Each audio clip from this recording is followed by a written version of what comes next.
Je sens l'odeur amère du café qui se répand dans la chambre. Je déteste cette odeur depuis que c'est ma femme qui le prépare.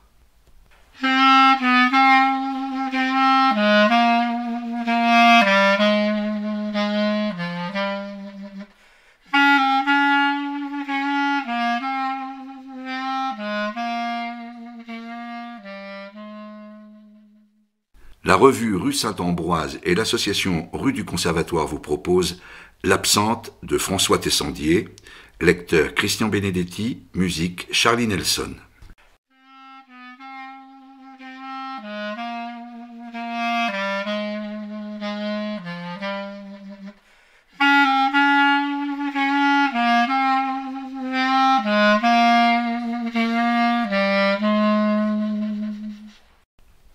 Tous les matins, ma femme se lève de très bonne heure, qu'elle travaille ou pas. Une habitude qui remonte à son enfance. Parce qu'elle avait peur de la nuit et des monstres qu'elle génère, répète-t-elle à qui veut l'entendre. Elle quitte la chambre conjugale, enfile un peignoir défraîchi et se précipite dans la cuisine pour préparer le petit déjeuner. Elle tourne et vire dans un bruit de vaisselle qui me réveille à chaque fois. Je tâte dans le lit l'endroit où elle était allongée. Le drap conserve encore la chaleur de son corps. Pourtant, son corps me semble toujours froid quand je le touche, par mégarde la nuit. Froid comme la lame d'un couteau. Je sens l'odeur amère du café qui se répand dans la chambre. Je déteste cette odeur depuis que c'est ma femme qui le prépare. Avant, c'était moi qui le faisais chaque matin. J'aimais alors son arôme, à présent il me donne presque la nausée. J'entends ma femme qui tournicote dans la cuisine. Ses chaussures à semelles dures martèlent le carrelage. Elle se réfugie ensuite dans la salle de bain, ouvre à fond les robinets d'eau froide et d'eau chaude du lavabo pour se laver d'abord le visage. Puis elle prend une douche. Le jet ricoche sur le fond de la baignoire en émail. Ce rituel immuable est terriblement agaçant. Ma femme travaille comme secrétaire de direction dans une grande entreprise du bâtiment. Je l'entends sortir en claquant la porte d'entrée. Je me recroqueville dans le lit, jambes repliées sur la poitrine comme un fœtus dans le ventre de sa mère. J'enfouis mon visage dans la tiédeur de l'oreiller. Impossible de me rendormir. J'apprécie le silence de l'appartement. Dehors, il doit faire encore nuit. Aucune lueur venant de l'extérieur ne filtre à travers les volets. Il faudra bien que je finisse par me lever, même si je n'ai aucune raison valable de le faire. Le travail n'encombre plus ma vie depuis des mois. Mais la dernière fois que mon médecin est venu me rendre visite, il m'a dit que je risquais de perdre progressivement l'usage de mes jambes si je restais tout le temps couché. Les muscles se ramollissent très vite, paraît-il. Ils fondent à vue d'œil et vous lâchent d'un coup, sans prévenir, comme le cœur. Le médecin a parlé de phlébite, d'escarre, de motricité réduite, de paralysie générale. Il a utilisé des mots qui finissent par vous faire peur. De toute façon, lui ai-je dit en riant, mes jambes ne me servent plus à grand-chose. Insensible à mon humour, il n'a rien répondu. Je lui ai tourné le dos pour lui faire comprendre que la visite était terminée. Il est parti sans me saluer, grommelant entre ses dents jaunies quelques mots incompréhensibles. J'ai cessé d'aimer ma femme avant qu'elle ne cesse de m'aimer, mais elle croit le contraire, pour se persuader sans doute que la souffrance est de mon côté. Son aveuglement m'irrite. Je ne veux pas qu'elle retourne la situation à son avantage. Je lis dans son regard qu'elle me déteste, parce que je suis trop différent de l'image qu'elle voudrait avoir de moi. Elle cache son ressentiment sous des sourires narquois. Mais je ne l'aime plus. Il faut dire que nos premières étreintes avaient été furtives et maladroites, presque étrangères à nos corps adolescents. Ensuite, après notre mariage, le vrai désir n'était jamais venu. Nos deux peaux s'effleuraient à peine. Aujourd'hui, mon corps n'a plus de chair pour elle, ni pour moi. Il n'est qu'une enveloppe remplie d'os et de vide. Ma femme me pousse à la quitter sans en avoir l'air. Elle voudrait que la décision vienne de moi, mais je ne partirai pas. Tout changement me fait peur. Ma femme a fini par le comprendre. Elle se bat contre une ombre qui se dérobe à son emprise. Elle pensait qu'une ombre pouvait se balayer d'un revers de la main comme on chasse une mouche qui vous harcèle. Il n'en est rien. Elle enrage à chaque instant d'avoir commis l'erreur grossière de m'avoir épousé. Ce tourment la ronge insidieusement. Mon comportement la détruit à petit feu. Qui de nous deux vaincra le premier l'autre? Je me suis enfin levé. Peignoir vieillot qui dissimule la maigreur de mon corps, pieds enfoncés dans des charentaises avachis, l'œil embrumé, le pain incertain, un goût amer dans la bouche qui colle la langue au palais. J'entre dans la cuisine. C'est une pièce exiguë, sombre et toujours froide. Je pense soudain au corps de ma femme, à cause du froid sans doute, ou de la blancheur des murs. Ils sont d'un blanc cru comme l'émail de l'évier. Le corps de ma femme est d'une égale blancheur. Elle ne l'expose jamais au soleil. Et il est toujours froid en toute saison. Du moins, c'est l'impression que j'en garde. Il reste encore un peu de café. Tiède, mais j'ai la flemme de le réchauffer au micro-ondes. Je le verse dans ma tasse et le bois à petites gorgées, sans me presser. Ce sont quelques précieuses minutes de gagner. Ensuite, je me prépare une tartine de pain. Étale dessus une épaisse couche de confiture à la fraise. Je m'en mets plein les doigts. Les lèche goulûment l'un après l'autre. Mes dents s'attaquent à la croûte, avec un petit bruit de rongeur. Ce léger grignotement de souris me fait penser à ma femme, sans trop savoir pourquoi. Nous nous sommes connus, ma femme et moi, chez des amis communs, au cours d'un repas d'anniversaire. Je vivais alors seul, elle aussi. Nos amis eurent envie de nous présenter l'un à l'autre, avec une idée précise derrière la tête, faire se rencontrer deux célibataires endurcis. « Ça peut marcher », a dû dire l'ami à son mari en choisissant les invités. « Tu crois ?» a dû répondre le mari. Sans trop y croire, bien sûr. Mais hélas, ça a marché. Cette jeune fille ne m'a pas plu au premier regard. Elle était pourtant assez belle, silhouette élancée, corps svelte, avec des jambes superbes, longues à n'en plus finir. Mais son visage me parut trop lisse, sans la moindre aspérité pour accrocher le regard. Elle avait surtout l'air de s'ennuyer. Et elle s'était profondément ennuyée tout au long du repas, m'avait-elle avoué quelques jours plus tard. Moi aussi, ce soir-là, j'étais accablé par l'ennui. Nos amis s'efforçaient d'être gais en racontant des anecdotes de voyage qui n'étaient pas vraiment drôles. Mais leur gaieté semblait factice. Eux aussi devaient s'ennuyer ferme. Dès la fin du repas, nous sommes partis ensemble, la jeune fille et moi. « Je peux vous raccompagner », lui ai-je proposé d'un ton poli sans grand enthousiasme. Regard soudain complice de nos amis. Le poisson et Ferré ont-ils dû penser en même temps. « Si vous voulez », a répondu la jeune fille d'une voix blanche, avec une indifférence qui n'était pas feinte. Ma voiture était vieille et inconfortable. La jeune fille a voulu monter à l'arrière. Je lui ai conseillé de s'installer à l'avant. Elle a obéi, mais comme à regret. Une fois à l'intérieur du véhicule, elle s'est recroquevillée contre la portière comme si elle craignait de trop s'approcher de moi. Le trajet fut court.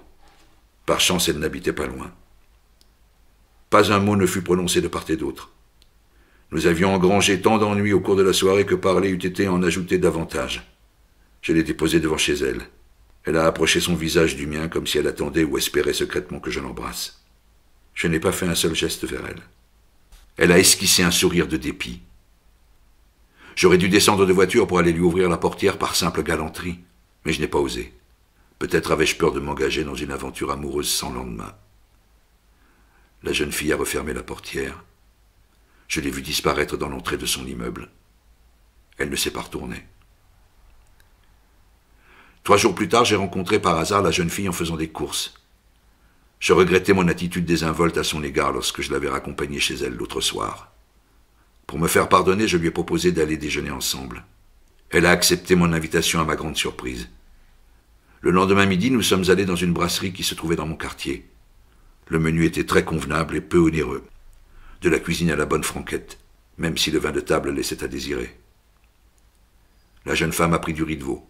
Moi, j'ai commandé un lapin chasseur à la moutarde, bien que je n'aime pas la moutarde. Nous avons parlé de nos vies respectives, des trajectoires mornes et tristes balisées depuis l'enfance par des parents psychorigides. À la fin du repas, la jeune fille m'a proposé ses lèvres après les avoir soigneusement essuyées avec une serviette en papier. J'ai posé les miennes dessus sans ouvrir la bouche. J'avais des filaments de viande coincés entre les dents. Le contact fut assez déplaisant. Je n'aime pas embrasser. Très vite, nos bouches se sont séparées. D'un accord tacite. Mais nous étions implicitement fiancés. Pas besoin de grandes déclarations. L'affaire venait d'être réglée à l'amiable. 3 semaines plus tard, nous nous sommes mariés. Il pleuvait d'averses ce jour-là. Une dizaine de personnes qui regrettaient déjà d'être venues assister à la cérémonie. Tout arborait un air revêche sur leur visage. Ma mère, en tête du cortège, s'agrippait à mon bras comme un nageur sur le point de se noyer. Mon père semblait indifférent. Il se tenait un peu à l'écart, dos voûté, yeux mi-clos, bouche entr'ouverte comme s'il avait du mal à respirer. Il portait un manteau noir qui sentait le chien mouillé. Dans l'église humide et sombre, la messe parut interminable malgré quelques intermèdes musicaux. J'ai failli m'assoupir plusieurs fois. Même l'organiste aux joues couperosées semblait sur le point de s'endormir entre 2 tocates mal interprétées. Au moment de l'échange des anneaux, j'ai avalé de travers ma salive. L'émotion, sans doute. Ou peut-être le regret de m'être engagé si précipitamment. Ce qui déclencha une quinte de toux à n'en plus finir, à la limite de l'étouffement. Des sons gutturaux sortaient de ma bouche comme si je voulais expectorer mes poumons. Dans l'église glaciale, la maigre assistance resta médusée. Puis ce fut l'affolement général. Tout le monde se précipita sur moi en me donnant de violentes bourrades dans le dos, y compris le curé bedonnant et chauve qui priait en même temps pour mon salut. Ma mère crut que j'allais mourir au pied de l'autel. Moi aussi. Quant à ma femme, elle devint blanche comme un linge, mais ne broncha pas. Elle dut penser que ce n'était qu'une fausse alerte. Je regarde par la fenêtre du salon la pluie qui tombe et ricoche sur les toits des maisons d'en face. J'ai toujours aimé la pluie et son martèlement sur les tuiles ou contre les vitres. Je pense que ma femme a dû oublier de prendre un parapluie. Comme à chaque fois. Quand elle sort et s'aperçoit qu'il pleut à verse, elle ne rebrousse jamais chemin. Pourtant, elle déteste avoir les cheveux mouillés. Elle marche seulement plus vite, courbée vers l'avant, comme pour mieux se protéger. Mais pencher son buste en avant n'empêche pas la pluie de vous mouiller. Une nouvelle journée commence. Mais je repousse de minute en minute la décision de m'habiller. À quoi cela servirait-il d'enfiler un pantalon et une chemise puisque je n'ai pas l'intention de sortir? Je pourrais rester toute la journée en peignoir. Mais ma femme ne supporte aucun laisser-aller vestimentaire. Quand je restais en robe de chambre, elle avait l'impression de vivre avec un malade. C'est ce qu'elle m'avait seriné chaque jour au tout début quand j'avais cessé de travailler. Elle détestait en rentrant du travail trouver un mari qui n'était ni habillé correctement ni rasé de frais. Je lisais sa désapprobation dans son regard lorsqu'il m'effleurait un court instant par inadvertance. J'ai résisté quelques semaines pour pousser sa patience à bout. Puis j'ai fini par céder. Je me suis habillé chaque jour, non pas pour lui plaire, seulement afin d'éviter ses récriminations et ses sarcasmes, ou son silence réprobateur. De toute façon, je vois bien que je suis devenu un obstacle pour elle. Un obstacle qu'elle ne peut pas faire disparaître d'un mot ou d'un claquement de doigts, un obstacle qu'elle doit contourner à chaque pas pour ne pas buter dedans comme ces objets qui ne sont pas à leur place habituelle et qui vous font trébucher parce qu'on ne s'attendait pas à les trouver là où ils sont. On les repousse alors avec violence d'un geste rageur de la main ou du pied. Ma femme m'évite. Elle louvoie, esquive mes approches, m'ignore, car elle est assez fine mouche pour ne pas m'attaquer de front. Je suis encore trop passif, trop résistant. Mais elle espère que je deviendrai de plus en plus friable sous ses coups de boutoir. « Tu devrais avoir un chien, m'avait dit un ami peu de temps après que je cesse de travailler, puisque tu ne peux pas avoir d'enfant, avait-il ajouté sur un ton de reproche. Un chien, ça te ferait une compagnie. Les journées doivent te paraître longues à ne rien faire, non? Il pensait que je devais m'ennuyer à mourir.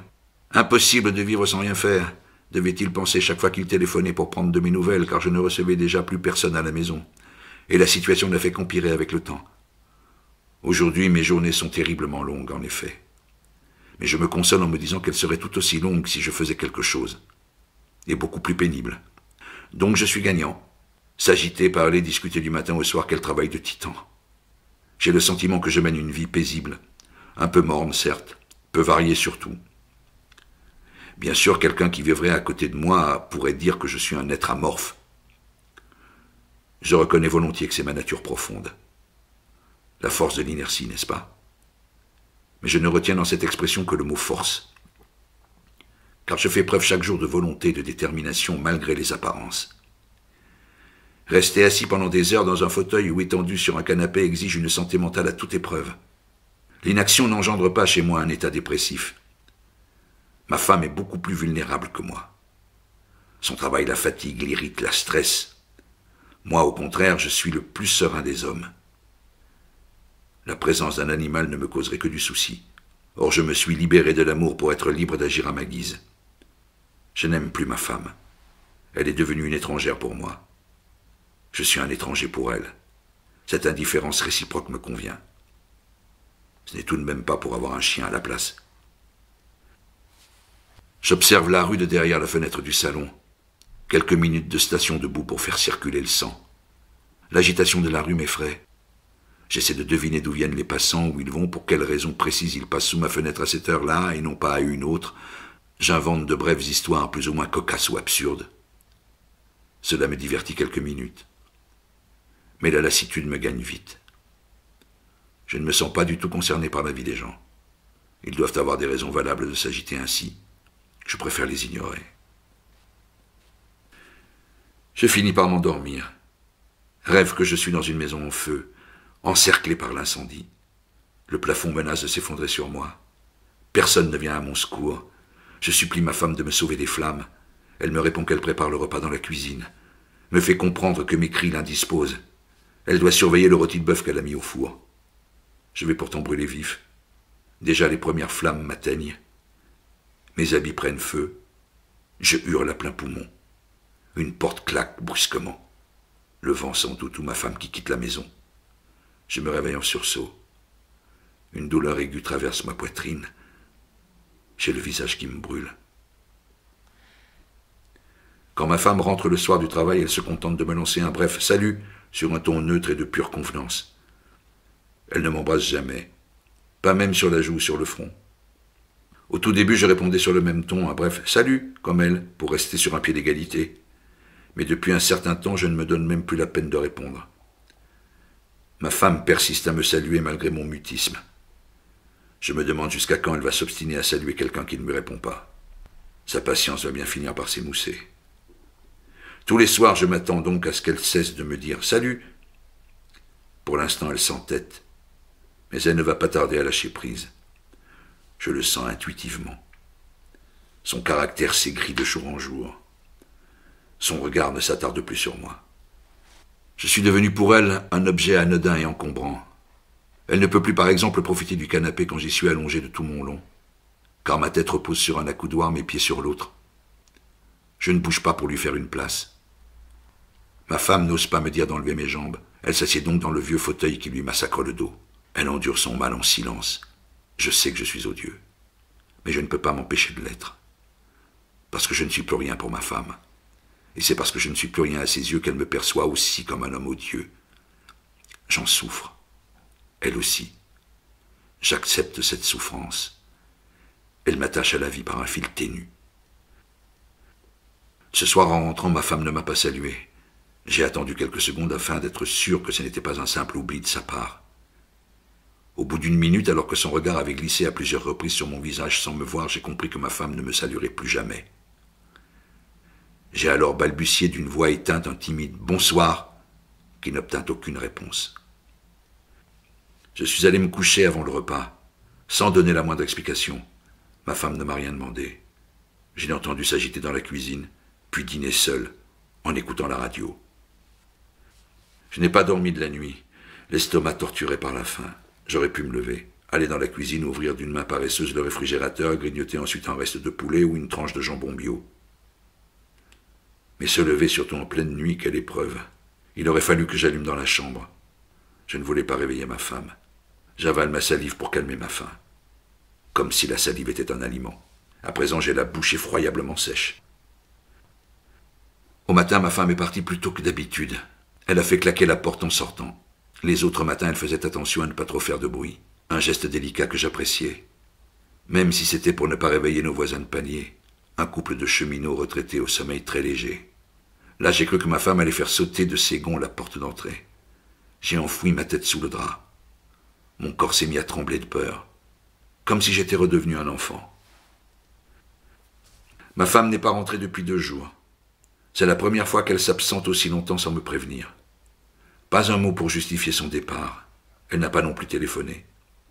J'ignore donc les raisons de son absence.